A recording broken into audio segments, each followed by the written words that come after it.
I think that might be the worst ever Chelsea performance I have witnessed in my almost 10 years of watching this club. I don't think I've ever seen us get humiliated, mocked, made fun of the way we were last night. And maybe not in terms of just the match alone, not the 90 minutes alone, but the overarching situation, the season, the club, the overall situation as a whole. I don't think we've ever been in a deeper mess.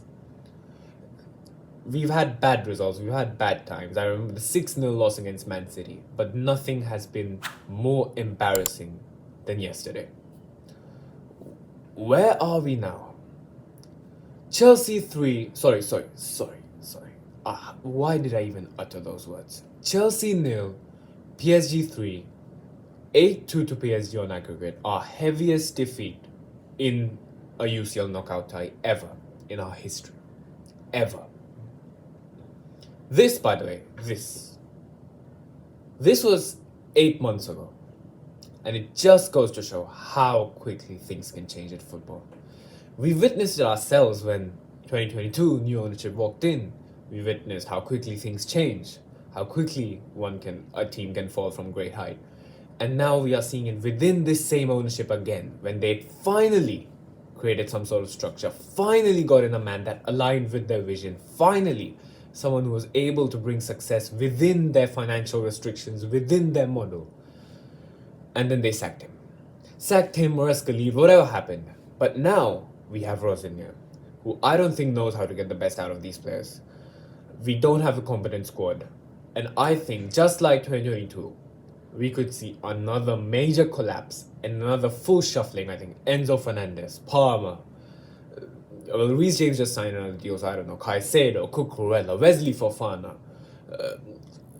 Neto. What reason do they have to stay? If I was a player in this project, I would not stay. There is no reason for me to stay. I've played for Chelsea Football Club, one of the biggest clubs in the world. I have a Club World Cup medal. I can show that to everyone. That's it. I'm out. Bye. There is no reason for players to stay any longer. And we are on the same trajectory as Arsenal back in the 2010s, Man United ever since post-Ferguson. We are on that same track. It's been 9 years since this club lifted a Premier League title. Almost 9. I don't even know where to start today. Before I do, guys, drop a like if you enjoy this video and subscribe to the channel if you're new around here. Where do we... Lineups. I think first thing we have to discuss the lineup. When you have Josh Achiampong, arguably one of the best academy players produced in the last 2-3 seasons, and Wesley Fofana, probably the most Champions League experienced defender, centre-back, in our squad alongside maybe Trevor Chalobah. Why would you leave them on the bench and start a back four in a Champions League round of 16 tie against PSG with Joel Hato at centre-back, Mamadou Sarr at centre-back, and Trevor Chalobah at right-back? Chalobah centre-back, absolutely fine. But why Chalobah right-back? I know Reece James is injured. I know Gusto is injured. But there are other ways to deal with this, which is exactly what we did in the second half. Achiampong was brought straight on. I get it, Mamadou Sarr worked under Rosinha at Strasbourg. But that does not mean you throw him in to such a big game, making his Champions League debut, his first start in the Champions League. Cannot be such a big game. The Chelsea admins on social media are trying to create all kinds of buzz. Makalele is out there coming. 90 minutes is a lot can change in 90 minutes. Well, nothing did. I think I was telling someone yesterday when, people were getting hopeful. We're going to win 4-0. It's going to happen. The comeback, the edits that were being made. I said, either it's going to be 4-0 Chelsea, either Wissam are going to do it, or it's going to be the exact opposite. And it's exactly what happened. 3 PSG, Chelsea 0. And this is arguably the biggest humiliation we have ever faced. Ever.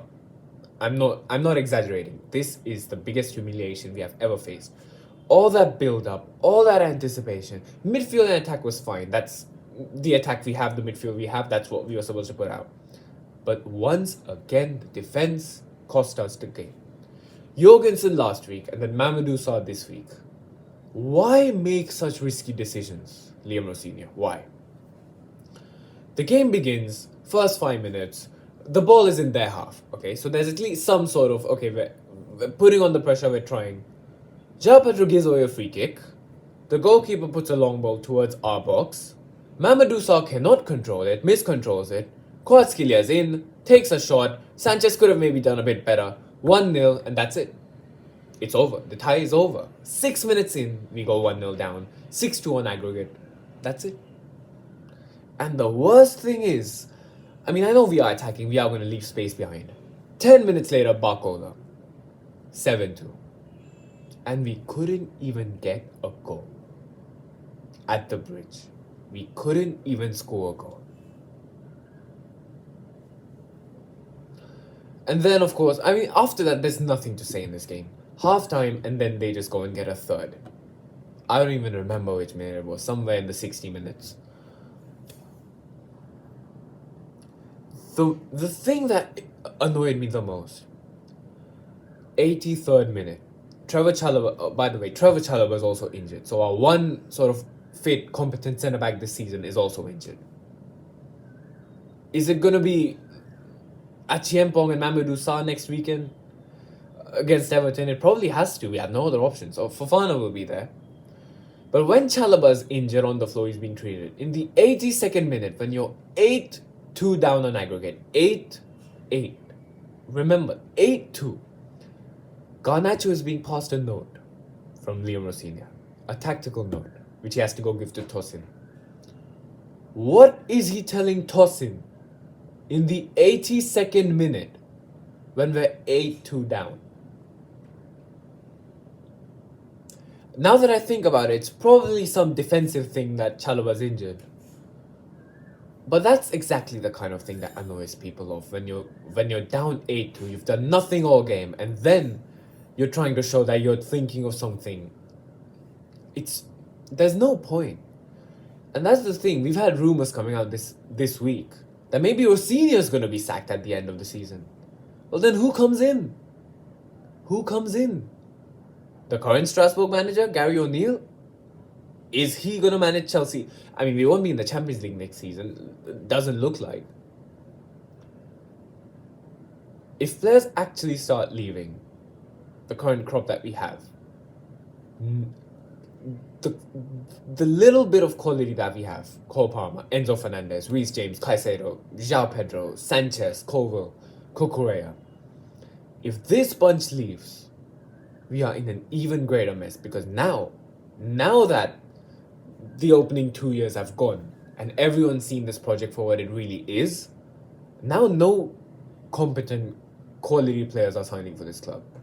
We are only going to get more mediocre signings, more youngsters, more players that need time, just like this project needs time. Well, it doesn't have any more time. And everyone was there today, all the owners. It must have been a greater humiliation for them as well. Which begs the question, why do they not see the problem? I don't think anyone in their right mind, no matter how much you care about the football side, the money side, whatever you care about, I don't think any of the owners walk out happy yesterday, out of that stadium. I don't think, no matter how much, if you only care about the financial side and not about the footballing side, that would still not make you happy. Getting knocked out the way we did against PSG. Cole Palmer, I said it last game again after Newcastle that he needs to pull it up a bit. There were times when he just won us games under Pochettino, but then maybe the way of playing is just not. It just doesn't give him that freedom. There's just one shot I remember he took, which also was saved by the PSG goalkeeper. Garnacho, Neto, nothing impressive. We couldn't score a single goal. Not a single one. And now Reece James is injured, by the way. Of course, Reece James is now injured. I really, really hope he's there for the World Cup. And that reminds me, Tuchel was in the stands. Tuchel was in the stands and he was just as disappointed as the rest of us. That's where it all began. September 7th, 6th, 7th, whatever it was. 2022. When one afternoon we all got the notification that Thomas Tuchel has been sacked. That's when this all began. And we had some sort of hope that this downward spiral is ending under Maresca. And then he got sacked as well. Again, sacked, left, whatever happened. Enzo Maresca actually made it work with these players. And now, I have no idea where this season is headed. I have no idea where the club is headed. I have no idea where this project is headed. And in the words of Didier Drogba, I really, really don't recognize my club anymore. That does not mean I won't watch every single week. That does not mean I won't celebrate when we win. But I genuinely have no clue what's next. Where are we going? Where is this heading? Are we actually going to end up in the Champions League next season? And if not, if we're out of the Champions League again next season, what's the plan? Are we going to actually strengthen and try to get back? Or are we again going to sign players for the future? I mean, we don't know yet. Let's see. Let's just get to the end of the season and let's see what happens. But the main priority now, of course, is Champions League qualification. Everton on the weekend. Hopefully we can get a win. Because if we don't, then this season is just going to spiral down. We've got the FA Cup as well, but it looks increasingly unlikely that we can actually manage to beat any top level team. Arsenal are still in there. Man City are still in there. Liverpool are still in there. So let's see, guys. That's it for this video. Drop a like if you ended up enjoying, and subscribe to the channel if you're new around here. I'll see you for the next video after the game against Everton. Hopefully we can still manage to qualify for the Champions League.